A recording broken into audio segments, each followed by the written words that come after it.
أليس الله بكاف عبدا. Bismillahirrahmanirrahim. Elhamdülillahi Rabbil alemin. Allahümme salli ve sellim ve barik ala nebiyyina Muhammedin ve ala alihi ve sahbihi ecma'in ve tabi'ine lehum bi ihsanin ila yevmiddin. Varda anna ma'hum ya erhamer rahimin. Allahümme enfa'na bima allamtana ve allimna bima yenfa'una ve zidna ilmen ya Rabbel alemin. Əziz izləyicilər, məlum olduğu kimi Hafiz Ən-Nəvavinin 40 hədis kitabı ilə tanış olmağa davam edirik. Bugün 3-cü hədislə tanış olacağıq. Hədisdə deyilir ki, Abdullah ibn Ömər radiyallahu anhu rəvayət eləyir ki, Peyğəmbərimiz sallallahu aleyhi və səlləm buyurdu, İslam 5 şey üzərində bina edilib. Allahdan başqa haqq məbudun olmadığına və Muhammedin onun qulu və elçisi olduğuna şəhadət etmək, namaz qılmaq, zəkat vermək, həcc etmək və Ramazan orucu tutmaq. Bu hədisi Buxari və Muslim səhih əsərlərində rəvayət ediblər.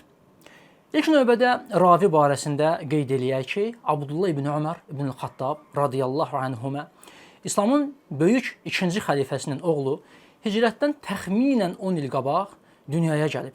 Nəsil etibarı ilə sahabələrin keçiklərindən sayılsa da, sahabələrin arasında Peyğəmbərimizin sallallahu aleyhi və səlləmin həyat tərzinə qarşı xüsusi həssasiyyət göstərən və onun sünnəsini əməl eləməkdə şiddətli olan sahabələrdən biri kimi tanınmaqdadır.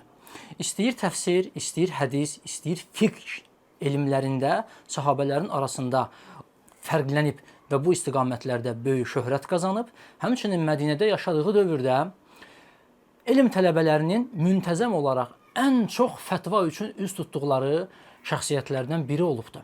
Abdullah ibn Ömər radiyallahu anhu elmi fəaliyyəti ilə, zühdü, təqvası və ədəbi ilə yanaşı, eyni zamanda döyüş meydanlarında göstərdiyi şücaəti ilə də məşhurdur.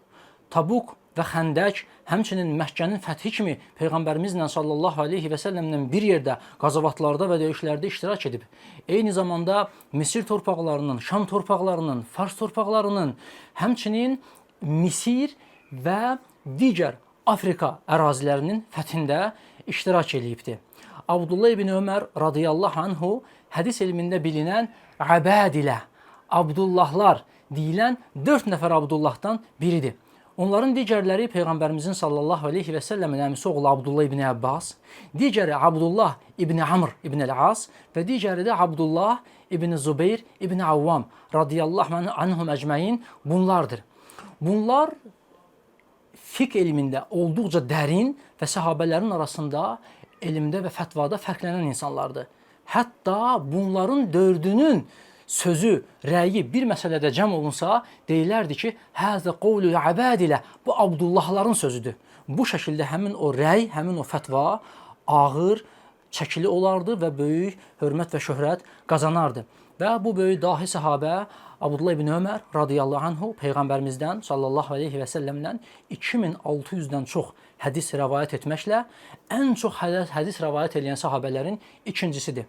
Və o, Hicrətin 73-cü ilində Məkkədə vəfat eləyibdir. Allah subhanahu wa ta'ala ondan və atasından da razı olsun.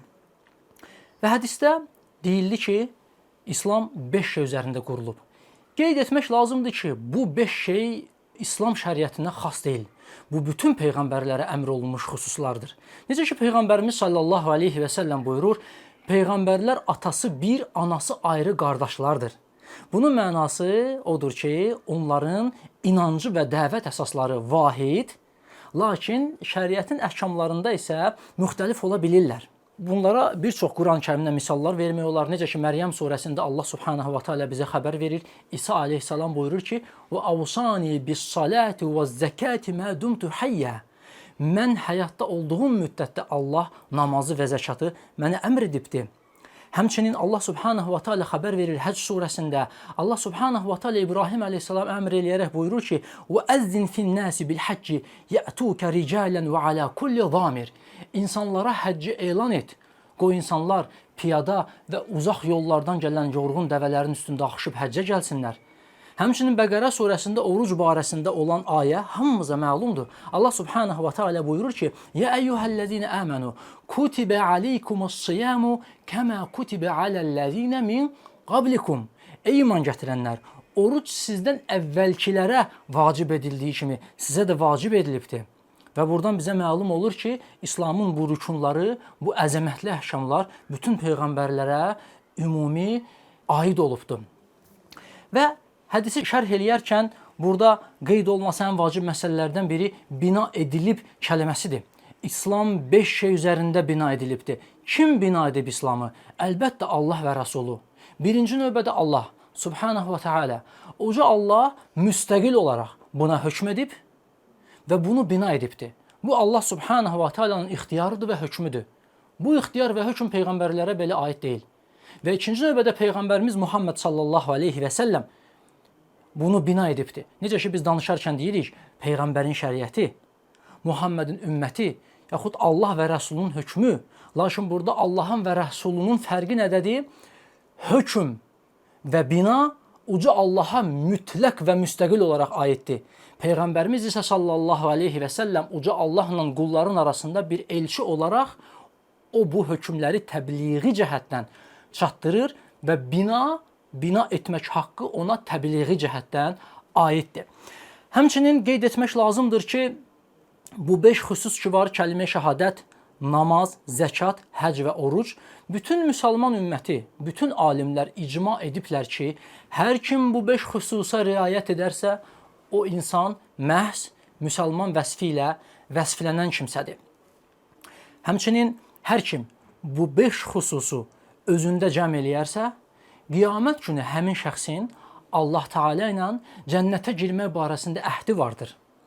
Və qeyd etmək lazımdır ki, səndən kimsə soruşsa, müsəlman kimdir? Sənin ona verəcəyin ən gözəl cavab budur. Kəlmə şəhadət gətirən, namaz qılıb, zəkat verib, həcc edib, oruç tutan kimsə. Qeyd eləyək ki, İslam anlayışı iki cürdür.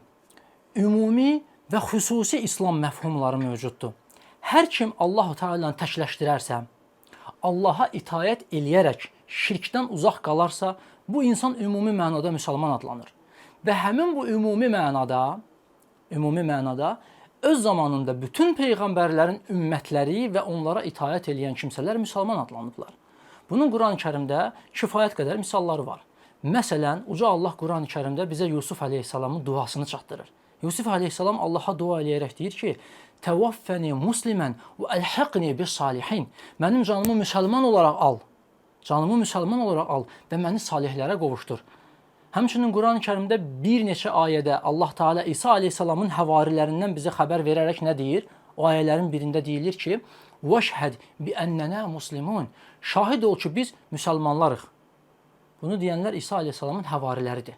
Bax, bunlar ümumi mənada müsəlmanlardır, lakin xüsusi İslam isə hal-hazırki şəraitdə Məhəmməd Peyğəmbərin sallallahu aleyhi və səlləmin şəriətinə ittiba eləyən və ona tabi olan kimsələrə deyilir. Çünki digər peyğəmbərlərdən fərqli olaraq Məhəmməd Peyğəmbər sallallahu aleyhi və səlləm bütün aləmlərə göndərilib. Hər hansı bir xüsusi qövmə göndərilməyibdir. Ona görə də onun göndərişi ilə, Quran-ı Kərimin nazil olması ilə digər şəriətlər nəsx olunubdur. Və artıq ona itaət etməyən kimsənin müsəlman adlanması mümkün deyil. Necə ki, Peyğəmbərimiz sallallahu aleyhi və səlləm buyurur ki, mənim adımı eşidən elə bir Yahudi və Nəsrani olmasın ki, mənə tabi olmasa, qiyamət günü üz üstə sürüdülərək cəhənnəmə atılmasın.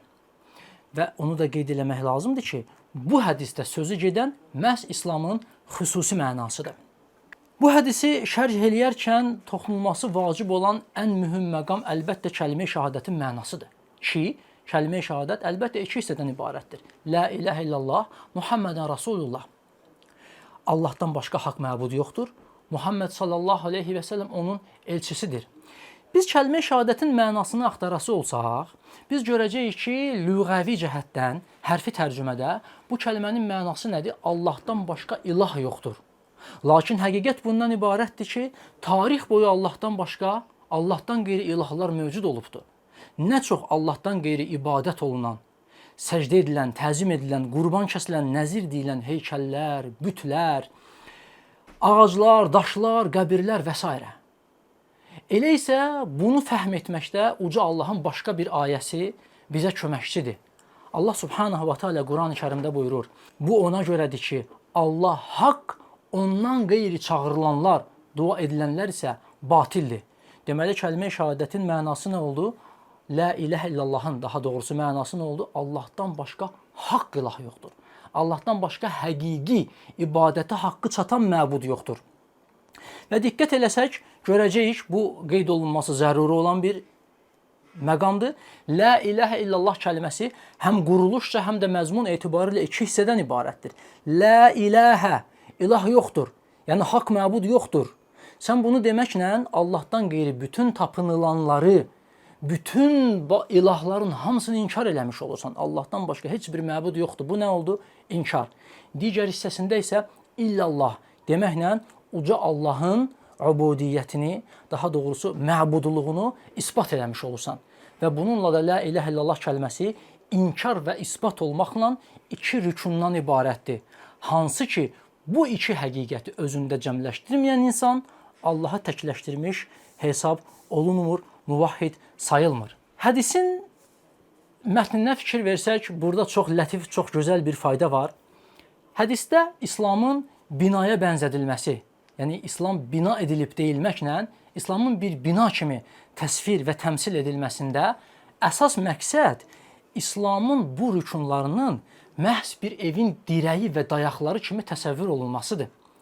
Bir tikilinin dayaqları və dirəkləri yerində olmasa, o tikilinin ayaq üstə durması mümkün deyil və o uçmağa məhkumdur. Lakin əlbəttə bu bina İslam binasıdırsa, bundan qeyri-İslam əhkamları artıq həmin binanın tamamlığı və kamillik hissələridir ki, onlardan nə isə əksik olarsa, artıq bu bina üçün bir nöqsandır. Lakin bina yerindədir. Amma binanı ayaq üstə tutan dirəkləri uçarsa, o bina artıq yoxluğa məhkumdur. Və əlbəttə ki, xüsusilə kəlmə-i şəhadət bu rükunların içində yox olması ilə o binanı uçmağa məhkum eləyən və İslamı yox olmağa məhkum eləyən rükun birinci növbədə kəlmə-i şəhadətdir. Bu da ona görədir ki, kəlmə-i şəhadət Allah və Rəsuluna imanın özüdür. Necə ki, Buxarinin rəvayət elədiyi hədislərin birində hədis eyni ləfzlərlə nəql olunur. Yalnız kəlmə-i şəhadət əvəzinə Allah və Rəsuluna iman etmək deyilir. Eləcə də Müslimin rəvayət elədiyi başqa bir hədisdə hədis eyni formada nəql olunur, eyni kəlmələrlə və ləfzlərlə, lakin kəlmə-i şəhadətin əvəzinə Allahı təkləşdirmək deyə bir qeyd keçir. Eləcə də yenə də Müslimin başqa bir rəvayət etdiyi hədisdə yenə də hədis tamamilə eyni ləfzlərlə rəvayət olunur. Deyilir ki, İslam 5 şey üzərində bina edilibdir, lakin kəlmə-i şəhadətin əvəzinə Allahdan qeyri ibadət edilənləri inkar etmək, onlara küfr etmək kəlməsi keçir.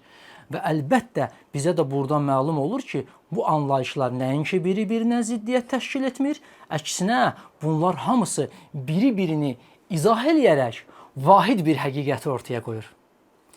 Hələlik bununla kifayətlənək. İnşallah növbəti buraxılışımızda 3-cü hədisin şərhi davam eləyəcək. Və sallallahu və səlləmə alə nəbiyyinə Muhammed. أليس الله بكاف عبدا